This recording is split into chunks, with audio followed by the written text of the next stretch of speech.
So here we are back with the Renault Megane again, fix some more issues to get it ready to be sold. So the first issue we're going to tackle today is actually to do with these headlights here. Now they're pretty frosted on the fronts. They're kind of like a yellowish tint. We want to make them nice and clear and hopefully give it some better resale value. So in order to get the headlights sorted, what I'm going to first do is use some sandpapers of like different grits. And then I've got this special tool, which I'll explain later in the video exactly what this does and how it works, which should hopefully make the headlights crystal clear. So we've got a more aggressive sandpaper to start. I think it's 180 grit and it will go up to 1,200. So nice fine sandpaper. Hopefully that works. And then I've got that special trick, which I talked about, which I'll mention once I've got it sanded.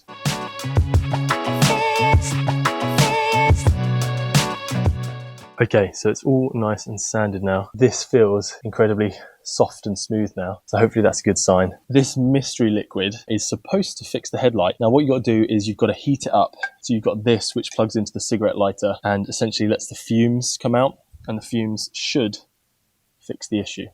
Let's see if this works. Now you're not going to be able to hear me very well, but I turned the car on, working so much better.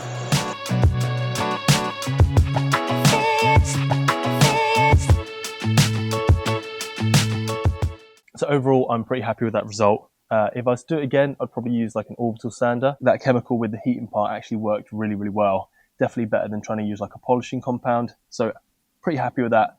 This was definitely the worst of the two headlights. So I'm not going to bother doing the other one just because it's a lot of hassle. I'm just going to stick with the one because I'm happy with the result and I don't want to try and mess up the other one. So I think this is a good place to move on to the next problem with the Megane.